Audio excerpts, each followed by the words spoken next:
اور نہ ہی آپ کے دین یعنی عیسائیت میں آئے ہیں اور نہ ہی ہمارے دین پر ہیں، لہٰذا ان کی سرداروں نے ہمیں آپ کے پاس سفیر بنا کر بھیجا ہے کہ یہ لوگ ہمیں واپس کریں، کیونکہ ان سے ہم ہی واقف ہیں اور ہم ہی ان کا فیصلہ کریں گے۔ تو نجاشی نے درباریوں کی طرف دیکھا تو انہوں نے بھی ہاں میں سر ہلا دیا، لیکن نجاشی کو یہ بات پسند نہ آئی اور غصہ آ گیا اور کہا قسم ہے پروردگار کی، جب تک میں ان لوگوں کو بلوا کر پوچھ نہیں لیتا آپ کے حوالے نہیں کر سکتا۔ بادشاہ نے حبشہ میں پناہ گزین مسلمانوں کو بلوایا اور مسلمانوں کی طرف دیکھ کر نجاشی نے یہ سوال کیا کہ وہ کون سا نیا دین ہے جو تم نے اپنایا ہے؟ حضرت جعفر بن ابی طالب نے مسلمانوں کی نمائندگی کرتے ہوئے کہا بادشاہ سلامت، پہلے ہم جاہل تھے، پڑوسیوں کے حق کھا جاتے تھے، کمزوروں پر ظلم کرتے تھے، بت پوجتے تھے، اللہ کے احکامات سے ناواقف تھے۔ اس جاہل زمانے میں اللہ نے اپنا ایک رسول ہمارے پاس بھیجا جو ہم میں سے ہی تھا، جس کے اخلاق سے پورا عربستان واقف ہے، جو ہمارا اپنا ہے، جو سب سے بہتر ہے، جو امانت دار ہے۔ اس نے ہمیں اللہ کے احکامات سے واقف کیا، ہر برائی سے بچایا اور اللہ کا کلام سنایا۔ ہم نے اس پر تصدیق کی اور ایمان لائے اور حرام کو چھوڑ دیا اور حلال کو اپنا لیا۔ بادشاہ سلامت، یہی ہمارا قصور ہے، اور یہ عرب قریشی نمائندے بھی اس لیے آئے ہیں کہ ہم پر ظلم کریں اور زبردستی کریں اور زبردستی ہمارا دین تبدیل کروائیں، اور ان کے ہی ظلم و جبر سے تنگ آ کر ہم نے آپ کی بادشاہت میں پناہ لی۔ کہ اس موقع پہ نجاشی نے حضرت جعفر بن ابی طالب سے پوچھا کہ آپ کا رسول جو اللہ کا پیغام لے آیا ہے کیا آپ کے پاس ہے؟ کیا آپ مجھے وہ سنا سکتے ہو؟ تو حضرت جعفر رضی اللہ تعالیٰ عنہ نے سورہ مریم کی آیت نمبر 1 سے آیت نمبر 4 تک پڑھی اور سورہ مریم کا پہلا حصہ مکمل کر لیا۔ اللہ کا کلام سننے کے بعد نجاشی اس طرح متاثر ہوا کہ وہ زاروں قطار رونے لگا اور اس کے درباری بھی رونے لگے، حتیٰ کہ نجاشی کی داڑھی اور درباریوں کے ہاتھ میں جو کتابیں تھیں وہ بھی بھیگ گئی۔ نجاشی نے کہا کہ یہ کلام اور حضرت عیسیٰ علیہ السلام پر اترنے والا کلام ایک ہی نور کے کرنے ہیں۔ عمر بن عاص سے نجاشی نے کہا تم واپس چلے جاؤ، یہ لوگ میں تمہارے حوالے نہیں کروں گا۔ اس کے بعد دربار ختم ہوئی اور دربار سے باہر آنے کے بعد عمر بن عاص نے مسلمانوں کو ایک اور دھمکی دی اور کہا کہ کل میں نجاشی کو ایک ایسی بات بتاؤں گا جس پہ وہ غضبناک ہو جائے گا اور تمہارے ساتھ بہت برا کرے گا۔ اگلے دن پھر سے دربار میں عمر بن عاص حاضر ہو کر نجاشی سے کہا کہ آپ لوگ جن کی ہمدردی کر رہے ہیں، جنہیں آپ نے حمایت کا یقین دلایا ہے، دراصل یہ لوگ حضرت عیسیٰ ابن مریم کو اللہ کا بیٹا نہیں مانتے اور نہ جانے کیا کیا کہتے ہیں۔ عمر بن عاص کی اس شرارت پہ ایک بار پھر نجاشی نے مسلمانوں کو دربار میں طلب کیا اور مسلمانوں سے پوچھا آپ لوگ عیسیٰ بن مریم کے بارے میں کیا کہتے ہیں؟ تو پھر اس بار بھی حضرت جعفر بن ابی طالب نے مسلمانوں کی نمائندگی کرتے ہوئے کہا حضرت عیسیٰ ابن مریم کے بارے میں ہم وہی کہتے ہیں جو اللہ کے رسول نے ہمیں بتایا ہے، اور اللہ کے رسول کریم صلی اللہ علیہ وآلہ وسلم نے ہمیں بتایا ہے کہ عیسیٰ ابن مریم اللہ کا بندہ ہے اور اللہ کا رسول ہے اور اس کا روح ہے اور اس کا کلمہ ہے، جس کو اللہ نے کنواری مریم سے پیدا کی۔ یہ سننے کے بعد نجاشی نے اپنا ہاتھ زور سے زمین پر مارا اور کہا قسم ہے پروردگار کی، اللہ کے نبی صلی اللہ علیہ وآلہ وسلم نے جو عیسیٰ ابن مریم کے بارے میں فرمایا ہے،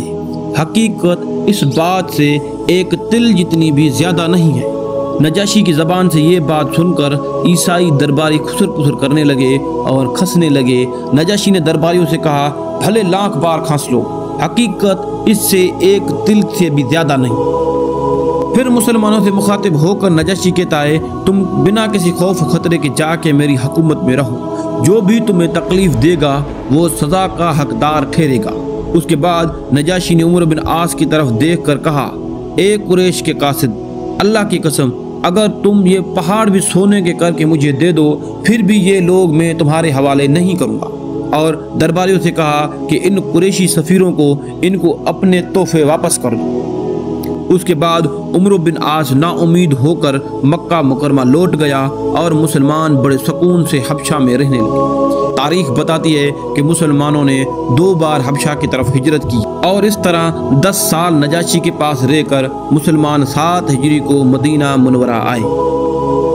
ادھر امام الانبیاء صلی اللہ علیہ وآلہ وسلم فتح خیبر کر کے مدینہ منورہ واپس آئے تو حبشہ کا قافلہ بھی مدینے پہنچ چکا تھا۔ ان مہاجرین کو حضرت جعفر کی رہنمائی میں دیکھ کر آپ کریم صلی اللہ علیہ وآلہ وسلم نے خوشی کا اظہار کیا اور آپ کریم صلی اللہ علیہ وسلم نے فرمایا مجھے پتہ نہیں ان دونوں باتوں میں سے مجھے زیادہ خوشی کس بات کی ہے، فتح خیبر کی ہے یا جعفر بن طالب کی واپس آنے کی ہے۔ مدینہ منورہ میں حضرت جعفر بن ابی طالب کا بہت کم عرصہ گزرا، کیونکہ اگلے سال 8 ہجری میں رسول خدا صلی اللہ علیہ وسلم نے شامیوں اور رومیوں سے جنگ کرنے کے لیے فوج تیار کی اور اس فوج کی کمانڈ حضرت زید بن حارث کے حوالے کی تھی۔ تو آپ کریم صلی اللہ علیہ وسلم نے فرمایا اگر دوران جنگ حضرت زید زخمی یا شہید ہو جاتے ہیں تو کمانڈ حضرت جعفر بن ابی طالب کریں گے، اور ان کے بعد عبداللہ بن رواحہ کمانڈ کریں گے، اور ان کے بعد آپ کو جو کمانڈر چاہیے چن لینا۔ جنگ موتا یہ مقام اردن اور شام کے اوپر والے حصے میں ہے، جہاں 2 لاکھ رومی نصرانی عربی فوجیں مقابلے کے لیے تیار کھڑی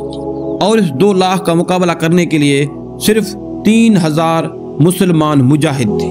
جب جنگ لگی تو لڑتے لڑتے حضرت زید بن حارث شہید ہو گئے اور اسلامی پرچم حضرت جعفر بن ابی طالب نے پکڑ لیا۔ جب ان کے بھی دونوں بازو کٹ گئے اور جام شہادت نوش کیا تو اسلامی پرچم حضرت عبداللہ بن رواحہ نے تھام لیا اور وہ بھی جنگ میں لڑتے لڑتے شہید ہوئے۔ تو آپ کریم صلی اللہ علیہ وسلم اپنے 3 سالاروں کی شہادت کا سن کر بہت مایوس ہوئے اور تعزیت کے لیے حضرت جعفر بن ابی طالب کے گھر چلے گئے اور ان کے بچوں کو اپنی گود میں لیا اور پیار کرنے لگے اور فرمایا آج میرے مجاہد شہید ہو گئے، اور فرمایا میں حضرت جعفر بن ابی طالب کو جنت میں اس حال میں دیکھتا ہوں کہ ان کے دونوں بازو خون آلودہ ہیں۔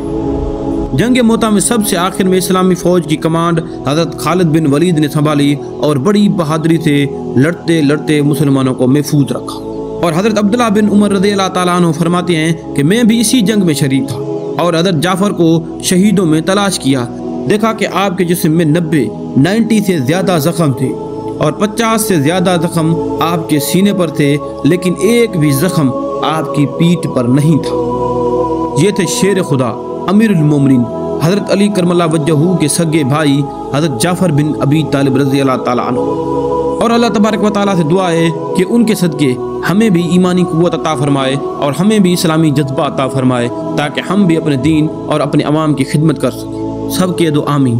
دوستو اگر آپ کو ہماری یہ ویڈیو اچھی لگی ہے تو ویڈیو کو لائک کریں، چینل کو سبسکرائب کریں اور بیل آئیکن کو کلک کر دیں تاکہ مزید ایسی اچھی اسلامک ویڈیوز آپ کو ملتی رہیں۔ تو ملتی ہیں کسی اور ویڈیو میں، تب تک کے لیے اس ناچیز کرامت علی کو دیجیے اجازت۔ اللہ حافظ۔